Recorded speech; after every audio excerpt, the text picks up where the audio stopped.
En direct avec René Barbier, Monsieur René Barbier. Alors, vous me direz, mais c'est qui René Barbier? Eh bien, pour le Pékin moyen, lorsqu'il fait ses courses à la Jonquière, il trouve des bouteilles de vin René Barbier. Mais ce n'est pas que du jaja René Barbier, c'est aussi des grands vins. Alors, René, est-ce que tu peux faire la présentation de ton empire sur les vins, si j'ose dire? D'abord déjà préciser que le vin qui est marqué René Barbier, ce n'est plus de la famille. Ah. C'est de Freixenet. Ouais. Et que personnellement, j'ai aidé surtout à développer les vins du Priorat, où je suis depuis 1979, où j'ai créé avec ma famille le Clos Mogador, qui est un des référents dans le Priorat.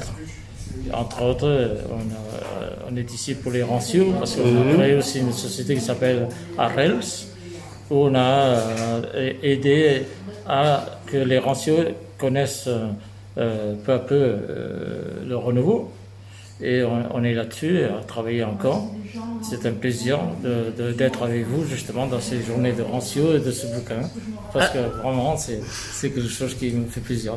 Alors ça a été la surprise parce qu'il y a peu d'élus qui sont déplacés, mais toi qui es un grand monsieur, t'es bien dû.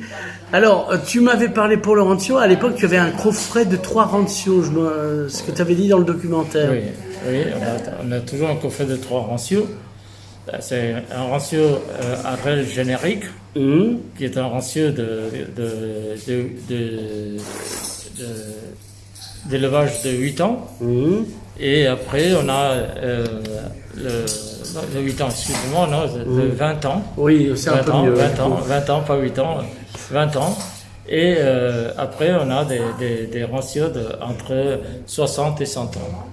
Donc, ah oui, tu avais même dit que tu en avais un de 120 ans. 120 ans, qui est celui de 100 ans. On dit toujours qu'il est de 100 ans, mais ça fait déjà 20 ans.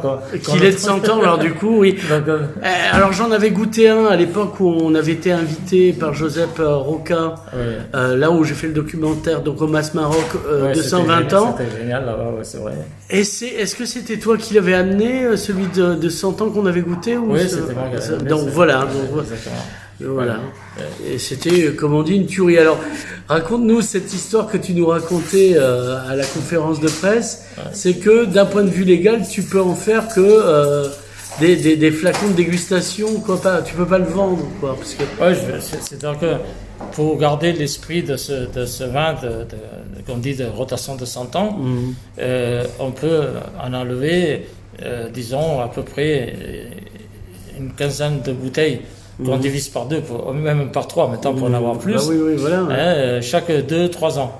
Donc voilà, ça c'est la production de celui qui s'appelle Biudas. Ouais. Et on avait un autre de 100 ans qui était Cabré. Biudas et Cabré. Le Biudas c'est un 100 ans, disons, un peu doux dans le sens que c'était pas parce qu'il y avait des sucres, c'était un vin jamais terminé, disons, parce que c'est un vin que par concentration fait les 27 degrés, donc ça donne une idée. Et le Cabré qui est lui sec complètement. Et après on a la Rels, que je vous dis, c'est celui qu'on arrive à vendre quand même un petit peu dans les 1000 bouteilles, 1200 bouteilles par an, quoi. Voilà. Alors, donc là, aujourd'hui, tu es pour le livre, celui-ci. Oui. Alors, pourquoi l'oxydatif, c'est le côté sec? Parce que les gens connaissent les doux, les RRS doux, etc. Et pourquoi le sec, c'est bon aussi et qu'il est à découvrir? Là, on a du vin du monde entier, mais... Le sec, je me dirais que il faut que le vin soit à la base encore meilleur, parce que il n'a pas de pardon. La douceur donne toujours, fait pardonner un petit peu les petits problèmes. Comme le sucre dans le café. Exactement. Ça permet de digérer certains défauts, entre parenthèses.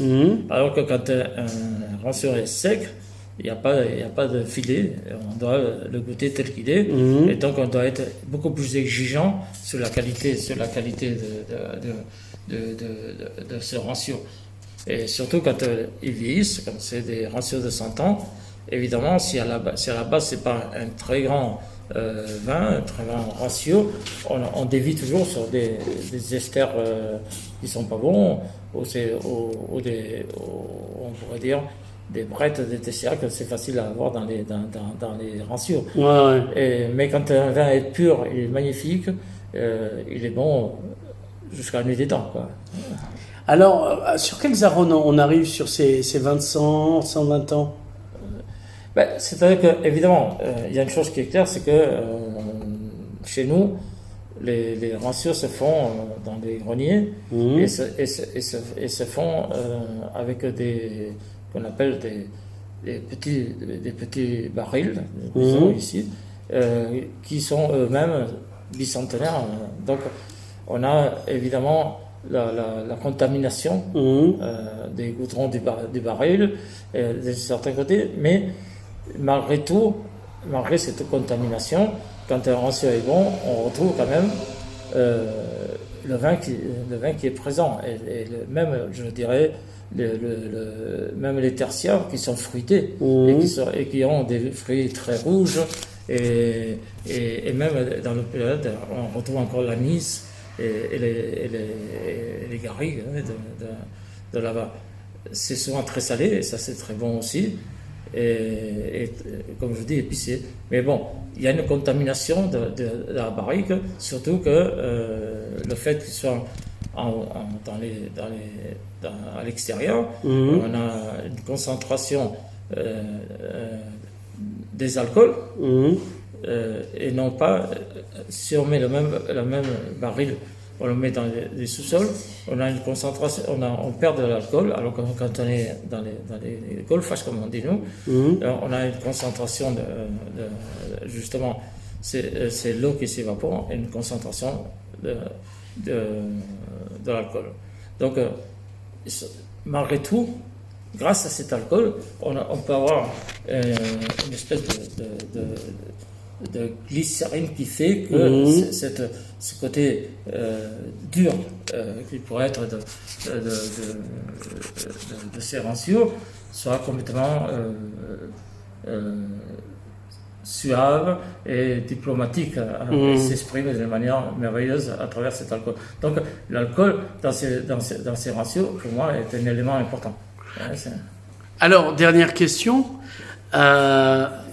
Les 100 et 120 ans, ça se boit comme ça, ou on peut l'accompagner de mets en face? Le meilleur accord mets vin avec des 100, 120 ans d'âge. C'est-à-dire que c'est un vin qui est tellement riche qu'on peut le prendre comme quand on prend un cognac à la fin des repas. Mais évidemment, on peut le prendre aussi comme traditionnellement se fait au Puat, avec des amandes, des noisettes et des fruits secs. Mais il est la base aussi de toute la cuisine, disons, catalane. La cuisine catalane sans ratio, ça serait impensable. Ce serait comme une cuisine sans sel, carrément. Et en plus aussi, il accompagne évidemment beaucoup de ces plats qui sont faits avec les ratios. Et entre autres, c'est bon avec les anchois et toute une série, même les artichauts qu'on ne sait jamais avec quoi prendre. Ah oui. Et ça, les vieux ratios, ça domine l'artichaut et ça l'accompagne. Donc il y a beaucoup de choses qui ont un sens avec ces ratios.